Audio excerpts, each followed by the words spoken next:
Okay, we have been thinking about doing this for a very, very long time. A fun, interactive, social savvy show with all of you guys along for the ride. I tried my best, Blair. I'm sorry I couldn't figure out how to do it live with both of us on camera. But this is going to have to do, right? I mean, Nick, as you know, I could not have done any better myself. So I appreciate that you just said, let's just do it. So it's going to be a lot of fun. I am pumped, and we have a name. We're going Yes, with we do. Tennis Tennis Tuesday. Tuesday. Yep, it's gonna be a whole lot of fun. Weekly on Tuesdays, and what are we gonna be doing? Yeah, I mean, just that. We're going to be geeking out. You and I love tennis so much. We're going to be talking about the hot topics in the sport, and we're also going to be talking about the events that we've just been to. So this week, we're definitely going to go hard on Fed Cup since you were just there. We're less than 10 minutes. You can take us anywhere. You can consume all you need in 10 minutes or less. And we want you guys to have a voice. So be as conversational as you'd like with us on social media. We'll be sharing it. And I'm talking about we a lot. We should probably, Blair, formally introduce ourselves. And by formally, you mean my homemade lower third here. My name is Blair Henley, and I am just gonna say it, hashtag blessed to be able to work in the sport of tennis. I grew up in the sport. My dad's a tennis pro, played junior tennis, college tennis, taught tennis, and now I am fortunate to be able to work as a host and MC. I also write for various tennis outlets and do other social things, Nick, much like somebody else I know. Yeah, I love that. Other social things. I'm Nick McCarvel. I do other social things as well. I'm a tennis commentator. I just did the world feed at the Australian Open. For 2 years, I was the tennis writer for USA Today. But much like Blair, some people call me the poor man's Blair Henley, which I happily accept. No one Um, has ever said that. I am a MC. I do radio work. I'm a host, and yeah, we do some on-camera stuff too. I don't know if you guys can tell by how this video is going, but we think we're doing all right. Speaking Right. of the events that we do, we're on the road often, and Blair is just fresh off of a great week in Everett, Washington at Fed Cup. Blair. Yeah, it was a lot of fun. One of the coolest things about Fed Cup is that communities that maybe haven't ever had live tennis in their town before get to witness it. And I am telling you, it was two sellout crowds, packed. Serena, in her first post match interview, said, honestly, you guys are incredible. I don't know that I've heard many crowds louder than this. And I mean, you could chalk that up to that's one way to get the crowd to scream is to say that they're great. But she was not lying. It was deafening. I rarely have had it where I've actually struggled to hear myself speak in a post match interview. I had to really wait until they were finished screaming until I proceeded with the interview. But so much fun. The atmosphere makes Fed Cup that much better. And it was just a lot of fun on that half. I was actually in that same arena 15 months ago for a figure skating event, and we had pretty good crowds. They were nothing compared to the crowds that you guys had. They were amazing. Yeah, it was a lot of fun, and even to their credit, I will say Anastasia Sevastova, who of course had a great win over Serena, said in her post match that you guys have been really great to the crowd. They were very fair. Yes, they were rowdy and they were pumped, but they were definitely fair to the Latvian team as well, which is kind of a nice bonus because you can't always predict how that's going to be, in particular for fans who may not have seen live tennis before. Sure. Yeah. So you mentioned Sevastova, that big win over Serena, but I want your three big takeaways from Everett. I am going to start with Yelena Alyona Ostapenko, who had just kind of struggled to find her rhythm on a regular basis over the past couple of years. She's ranked number 40 in the world right now. But after watching her play, she lost to Serena in two tight sets and then took out the world number seven, the Australian Open champion, Sonia Kennan. And she played like, I hate to use the word vintage Roland Garros Ostapenko. It is so much fun to watch when she is playing well. The ball striking is so pure. I mean, there were several times where I'm just like sitting back in my seat, like, goodness gracious, it just explodes off her strings when she's playing well. She struggled with the serve a bit, a lot of double faults in 2019 when you look at the numbers. And yes, there were still some of those in the tight moments, but it didn't seem to be as big of a problem. I know she's worked on that with Marion Bartoli, who was not in Everett. Her mom was there. But I expect to see bigger things from her in the first half of this year. Okay, yeah, that's what I'm curious about. How big do you want to go with Ostapenko this year? Because I felt much the same as you. I mean, I think at least back in the top 20. Okay. I think that's fair for her. Again, it's for her. It's about the consistency within the match and then throughout the tour calendar. It's kind of in the microcosm and the macrocosm for her. And if she can get that everything working together for multiple matches at a time, I mean, she's scary. It's incredible to watch. So a lot of fun. I had fun. I also did a nice sit down interview with her, and she is underrated, I would say, as an interviewee. She's very insightful. She smiles a lot, which is always nice for the interviewer. From personal experience, it's nice when you feel like there's a pleasantness, radiating off your interview subject. So she's great in that way as well. Okay, give me your second two takeaways from Everett. Okay, I mean, we have to talk about Serena. It was so fun to have her there at the welcome dinner. Mary Pierce, who was the ITF representative, she stood at the podium and just said, "Serena, I just want to say thank you for being here." Because listen, at this point in her career, obviously we don't know what she has in mind long term or even in terms of the Olympics. I mean, that could have been Serena's last Fed Cup appearance. We don't know at this point. So it was really, really nice. It was great for the fans internationally and also in Everett, of course, to have her there. As far as her tennis goes, I just feel like the only thing I can boil it down to is I just feel like she needs more matches. It just looked a little bit sloppy, whether it was the footwork or uncharacteristic mistakes, or when things got tight, as they did against Sevastova. It was a dramatic match to watch, but it wasn't the cleanest tennis. There were just times where, if you look at Serena 5 years ago, at those points in the match, you just expect Serena to get it done. And that is not the same feeling that I think we had watching her in Everett. It reminded me that Sevastova loss reminded me of the loss to Wang Qiang at the Australian Open, where she won the second set, and it's almost a match that you expect Serena to win, and she just didn't have the belief factor or didn't come through with her tennis. And I just wonder what is the X factor that's going to help her get to that next level and to, of course, get to number 24. Yeah, I mean, she's hungry. That I will say. I mean, there were some points. To be honest, there were some very dramatic points. Probably shouldn't have gotten to that level of drama. They probably should have been finished off, a shot or two before. But when she wins those points and she roars to the crowd, I mean, she wants it. Like, absolutely, that is not a question. I really just think that you have to be putting yourself in that position often in order to feel comfortable in that position. In particular, when you're 38 years old. I mean, it's hard at any point in your career, in particular when you're, nearing the end. Okay, Serena is Serena, but what's your final takeaway from Everett? Final takeaway is just going to be the depth of Team USA. Not even the team that was there at the end. Actually, after everything was said and done, I did an interview with Captain Kathy Rinaldi, who, side note, everybody loves her. The players love her. It's really, I mean, listen, loving your captain is not the only factor. Obviously, there are other things that make someone a good captain, but it's just really nice to see that they all love and respect her as much as they do. But she said the hardest part of my job, hands down, is choosing the team. Because, I mean, Sloane Stephens obviously has had a tough start to the year, but she wasn't there. Madison Keys wasn't there. Venus, I mean, Jennifer Brady, Taylor Townsend, Jessica Pegula. I mean, in the top 100, the U.S. is looking pretty darn good. So it's really nice for American tennis to have that. Obviously, Coco was there cheering from the sidelines. I mean, by far the most vocal from the sidelines. I had a great view from my little perch up on my microphone.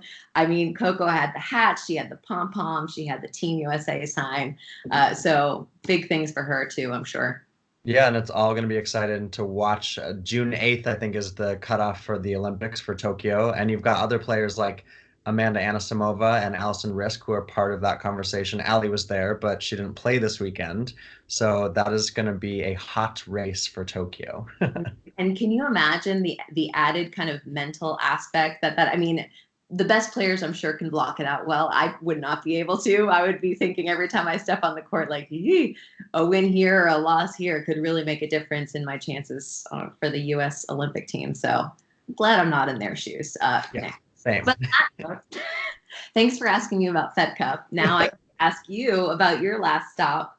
Ayo. Ayo, I love that. Good graphic work. Yeah, I mean, three big takeaways for me from the AO. I think we have to start with the two champions, and I'll start first with Novak Djokovic, who I was talking about this a little bit, Blair, in Australia, and then tweeting about it as well. And he's not quite there, but to me, he's really approaching Rafael Nadal at Roland Garros status in Melbourne because he's now 8-0 in finals. And I actually spent a lot of my work was done on Sunday. I didn't have any like hired contracted duties on Sunday night. So I got to watch the final. I watched the first two sets from the media center, and then I watched the third set from the media seats. And then I actually had a friend in Melbourne who was there watching the tennis, and he texted me and he was like, "We have a seat open where we're sitting." And so I kind of snuck my way over to them.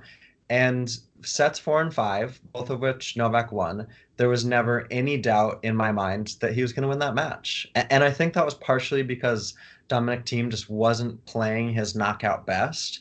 And even when Novak was struggling, it was just like, I don't have any doubt that this guy's going to figure out how to win this, no matter what it takes.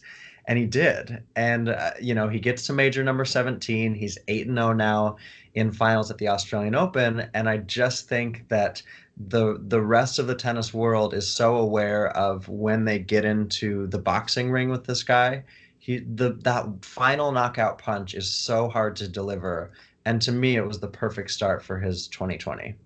Isn't it tough to put yourself in those shoes where you're facing him and you know that you have to possibly win the point multiple times to actually win the point? I mean, it would just be mentally demoralizing. But that said, Nick, there was another time when we thought that he was absolutely impenetrable in 2016, and then we saw what happened. So I feel like when Roger says, "Hey, I'm hanging in because I absolutely believe that I can win another slam," who knows? I mean, there are so many things. Yes, in a vacuum, Novak looks unbeatable, but I mean, the weirdest things happen over the course of a major draw. And so, yes, he looks unbelievable.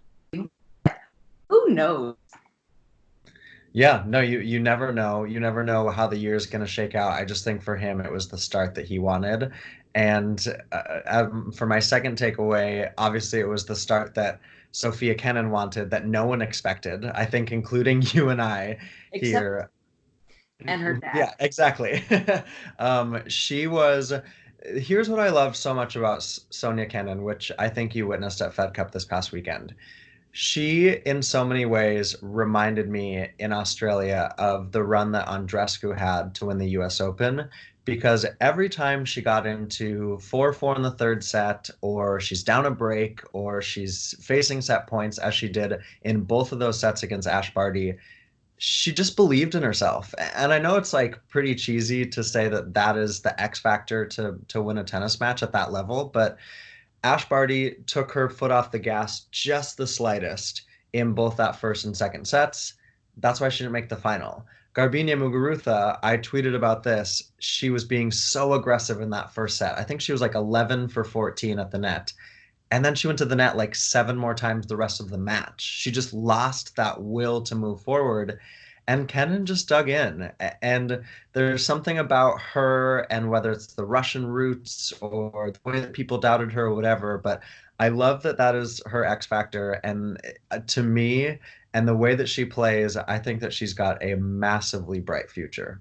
Yeah, one note on Kenin: when she lost that match to Ostapenko on day 2 of Fed Cup play, she was just in tears before she had even reached the bench. So she clearly cares a whole lot. And then, of course, she was able to come back out and win doubles and clinch the tie with Bethany Maddox-Sands, who was also her doubles partner on tour. But, I mean, she's just a lot of fun to watch, and I am excited that more people have been introduced to her now, thanks to Australia. So that brings us to number 3.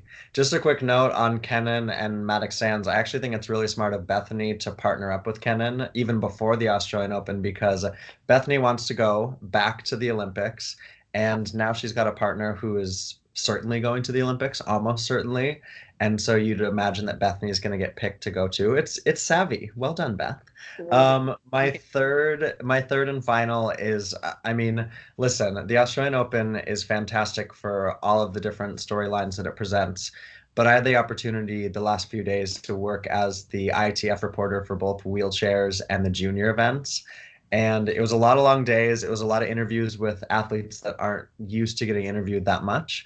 But it was awesome. And if you guys haven't yet heard of Victoria Jimenez Kazintseva, she is 14 and she won the Australian Open. She saved match points in at least one match through into the final. And she's from Andorra. Her dad's a former touring pro, and she's the real deal. I love her. She's got a great lefty game. She's one to watch. She went from number 20 in the rankings to number 2 in the world now, which is insane.